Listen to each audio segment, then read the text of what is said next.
नमस्कार दोस्तों, कैसे हो आप सब लोग। तुलजाई करियर एकेडमी में आपका बहुत बहुत स्वागत है। तो आज की चर्चा में हम यहाँ पर डिस्कस करने वाले how to crack Pune metro CBT examination using CIP यानी कि continuous improvement process technique. Okay, तो एक वीक से पहले हमने एक वीडियो बनाया था सिमिलर टॉपिक पे, how to crack Pune metro CBT exam, but वो जो मीडियम ऑफ इंस्ट्रक्शन था मराठी में वीडियो बनाया था, लेकिन बहुत सारे कैंडिडेट्स का मानना था कि आप हिंदी में वीडियो बनाइए। तो जो भी हिंदी में यहाँ पर सुनना चाहते हैं, वीडियो देखना चाहते हैं, उनके लिए मैंने आज ये स्ट्रैटेजी का वीडियो हिंदी में बनाया। ओके, आज का जो वीडियो होगा वो किस किस के लिए यहाँ पर यूजफुल होगा। For station controller, train operator, train controller के लिए होगा, junior engineer and section engineer, जितने भी मेट्रो के पोस्ट है उन सभी पोस्ट के लिए आज का ये वीडियो यूजफुल होगा। आप सभी को मेरी रिक्वेस्ट है कि जिन जिन जिन लोगों ने अभी तुलजाई करियर एकेडमी को सब्सक्राइब नहीं किया, उसको सब्सक्राइब नाम का बटन दबाकर आप प्लीज़ तुलजाई करियर एकेडमी को सब्सक्राइब करिए और नोटिफिकेशन का बेल आइकन दबाकर आप आने वाले अपडेट्स यहाँ पर ले सकते हैं। ओके, तो और एक रिक्वेस्ट है कि आप सभी, ये जो वीडियो है यूनिक वीडियो है, तो आप सभी को ये एक विनती है कि आप पूरा का पूरा वीडियो देख लेना ताकि आपको इसका अच्छा सा बेनिफिट मिल जाए। अगर इस तरीके से आप तैयारी करोगे तो 100% सक्सेस आपको मिलेगा ही मिलेगा। तो चलिए, क्या है हमारी चर्चा, हम शुरुआत करते हैं चर्चा को हमारी। तो सबसे पहला पार्ट होता है तो पैटर्न ऑफ एग्जामिनेशन चेक करना, ताकि आपको समझ में आ जाए कि एग्जैक्टली हमें यहाँ पर कितने एग्जाम के फेज में से जाना है। पार्ट 1 में है 15 मार्क्स मराठी लैंग्वेज का है, पार्ट 2 है 35 मार्क्स, उसमें current affair, quantitative up to logical ability है, और जो पार्ट 300 मार्क वाला पार्ट है उसमें क्या है, टेक्निकल यानी कि डोमेन रिलेटेड नॉलेज। टोटल कुल मिलाकर 150 मार्क्स का CBT है। तो आगे जाके पार्ट 1 में क्या है डिटेल में देखते हैं थोड़ा सा। मराठी लैंग्वेज है, the candidate scoring minimum 40% marks in part 1 will only be considered eligible for evaluation of part 2 and part 3। जिन कैंडिडेट्स ने 40% मार्क मराठी में लाए उनका सिलेक्शन यानी फिर उनका कंसिडरेशन इवेल्युएशन के लिए किया जाएगा। 40% से कम आप मार्क ले लोगे तो आपका आगे जाके कंसिडरेशन नहीं होगा पार्ट 2 और पार्ट 3 के लिए। आप पार्ट 1, पार्ट 2, पार्ट 3 दे सकते हैं, लेकिन आपका जो इवेल्युएशन है पार्ट 2 और पार्ट 3 का तब किया जाएगा जब आपको मराठी लैंग्वेज में 40% मार्क्स मिलेंगे। ओके, ये हो गया पार्ट 1। पार्ट 2 में क्या है, general awareness, logical ability, quantitative aptitude, और पार्ट 3 में है questions based on the knowledge of discipline domain trade. इसका मतलब आपने जो जिस डोमेन में डिग्री या फिर डिप्लोमा किया है, सपोज मैकेनिकल है, इलेक्ट्रिकल, सिविल, IT, जिस कोई भी ब्रांच में आपने अपना डिग्री या फिर डिप्लोमा कंप्लीट किया है, उससे रिलेटेड आपको क्वेश्चन 100 मार्क के आ जाएंगे। तो यहाँ पर दिया है candidate who qualify in part 2 and 3 and rank high on the merit list within the zone of consideration shall be called for personal interview and और psycho test as the case में be at Pune. इसका मतलब ये है कि part 1 के जो marks है आपको सिर्फ पार्ट 2 और 3 के कंसिडरेशन के लिए है, और पार्ट 2 और 3 के मार्क्स के बेस पे आपका मेरिट लिस्ट लगाया जाएगा। यदि आप कट ऑफ क्रैक करते हैं तो आपको आगे वाले स्टेप्स के लिए यानी कि इंटरव्यू या फिर साइकोलॉजिकल टेस्ट के लिए बुलाया जाएगा पुणे में। ओके, ये था हमारा स्ट्रक्चर, और पार्ट 1, 2, 3 का यहाँ पर हमने स्ट्रक्चर देख लिया कि एग्जैक्टली यहाँ पर क्या है। तो पार्ट 1 के लिए देखा जाए तो निगेटिव मार्किंग नहीं है, पार्ट 2 और पार्ट 3 के लिए 1/3 निगेटिव मार्किंग है। तो सिलेबस दूसरी चीज़ होती है बहुत ही इंपॉर्टेंट, आपको बताना यहाँ पर मैं भूल गया कि किसी भी एस्पायरेंट के लाइफ में अगर वो एग्जाम का प्रिपरेशन स्टार्ट कर लेता है तो सबसे पहले उसने 3 चीज़ें देखनी पड़ती है। सबसे पहले जिस एग्जाम का वो प्रिपरेशन करना चाहता है उसका एग्जाम पैटर्न, दूसरी बात उस एग्जाम का सिलेबस क्या है, और तीसरी बात प्रीवियस ईयर के क्वेश्चन पेपर। तो अब हम आए हैं दूसरी स्टेप पे, that is the syllabus of Pune metro examination. यहाँ पर देखा जाए तो पुणे मेट्रो का सिलेबस के लिए हमने बहुत सारे वीडियो बनाए, आप जाकर देख सकते हैं, ताकि आपको समझ जाए कि हमारा तैयारी मतलब प्रिपरेशन किस लेवल पे किया जाए या फिर किस कंटेंट तक हमें लिमिटेड रहना है प्रिपरेशन में। तो इसके लिए आप हमारे वीडियो देखें, या फिर महा मेट्रो का जो करियर पेज है उसके ऊपर सिलेबस दिया हुआ है, आप देख सकते हैं कि वो थोड़ा सा शॉर्ट में दिया है, आपको जाके वेबसाइट पे जाके चेक करना है, MSBT का वेबसाइट पे या फिर अपना डिग्री का वेबसाइट चेक करना है। ओके, तो प्रीवियस और क्वेश्चन पेपर के लिए एक ही पेपर अवेलेबल है महाराष्ट्र में, नागपुर मेट्रो का, वो आप देख सकते हैं, या फिर हमारे व्हाट्सएप ग्रुप को ज्वाइन कीजिएगा, यहाँ पर मैंने पेपर डाल दिए। ओके, अभी 3 चीज़ें तो हमने डिस्कस की, पार्ट 1, पार्ट 2, पार्ट 3 तो आपको पता चल गया। सिलेबस तो पता करना है आपको, वीडियोस देखने हैं या फिर करियर्स पेज पे जाके देखना है कि सिलेबस कैसे चेक करना है, या फिर MSBT पे जा सकते हैं, आपको पता है कि सिलेबस क्या है। तो प्रीवियस और क्वेश्चन पेपर के लिए मैंने बताया, नागपुर मेट्रो के पेपर से जल्दी मैं मॉक टेस्ट भी बनाने की सोच रहा हूँ आपके लिए। तो आगे वाला स्टेप्स होता है कि अब करना क्या है। जब मैंने पैटर्न पढ़ लिया, सिलेबस पढ़ लिया, प्रीवियस ईयर क्वेश्चन पेपर का एनालिसिस भी कर लिया, तब मुझे पता चलता है कि प्रिपरेशन किस मोड पे करना है, किस लेवल पे जाके मुझे प्रिपरेशन करना है। लेकिन उतना सोच के काफ़ी नहीं होता, आपकी बुक्स कौन से रीड करने होते हैं ये भी निकालना पड़ता है। तो यहाँ पर देख लिया जाए, बुक्स के लिए मैं आपको बोलूँगा resources should be minimum as much as possible and coverage should be maximum. इसका मतलब ये है कि आप जिस बुक्स पढ़ रहे हो उनका नंबर जो होते हैं, मतलब सपोज एक सब्जेक्ट के लिए आप 10-10 बुक पढ़ रहे हो तो वो मतलब गलत चीज़ होगी, क्योंकि विद इन टाइम आपको सभी का सभी सिलेबस कवर करना है, पार्ट 1, पार्ट 2, पार्ट 3।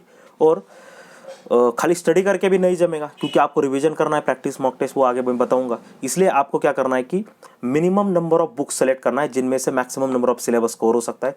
चाहे तो आप एक सब्जेक्ट का एक ही बुक खरीद ले, उससे ज़्यादा मत पढ़िए। जब आपको स्टैंडर्ड बुक लगे तो उसको ही रेफर कीजिए, क्योंकि आप 10-10 बुक पढ़ लोगे तो आपको टाइम नहीं मिलेगा। इसलिए मैं बोल रहा हूँ कम से कम, मतलब जितने कम हो सकते उतने बुक पढ़ लीजिएगा। हार्डली 1 या 2 बुक्स आपको पढ़ लेने हैं। तो बुक लिस्ट के लिए हमारे पार्ट 1 एंड पार्ट 2 के लिए मैंने वीडियोस डाला है, वो आप देख सकते हैं प्ले लिस्ट में जाके। और पार्ट 3 के लिए मैकेनिकल के लिए डाला है मैंने, बाकी ब्रांचेस के भी डालना बाकी है। ओके, अभी क्वेश्चन आता है कि हाउ टू क्रैक इट, हमारा जो मेन टॉपिक है आज का। उससे पहले मैंने आपको थोड़ा सा बेस लैंग्वेज में, मतलब बेसिक नॉलेज बताया कि हाउ टू क्रैक से पहले क्या क्या आपको जानकारी होनी चाहिए।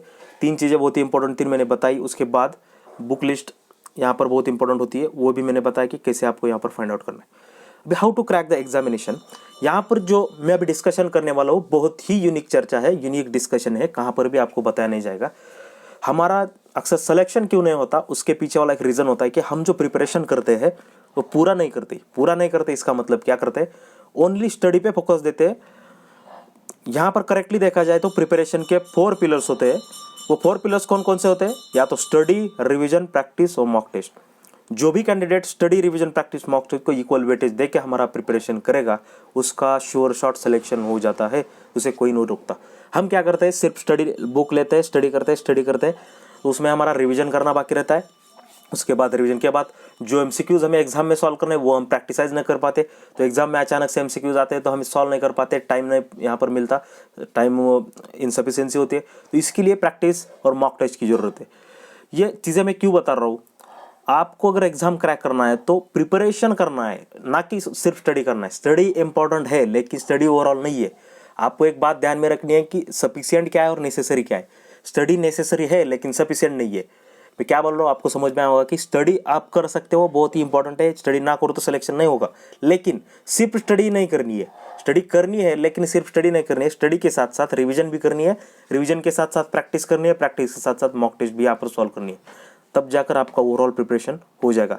These are the 4 pillars of the preparation. Once you go through these 4 pillars, no one can stop you from cracking any examination. This is the unique strategy and unique knowledge. Nobody can tell you, और very less spaces are there who can tell you that knowledge. तो यहाँ पर तो मैंने बताया कि 4 pillars क्या है, study, revision, practice, mock test. अभी CIP टेक्निक क्या है, ये हमारा इनोवेशन है। मैं बताता हूँ कि इसका यूटिलाइजेशन कैसे करना।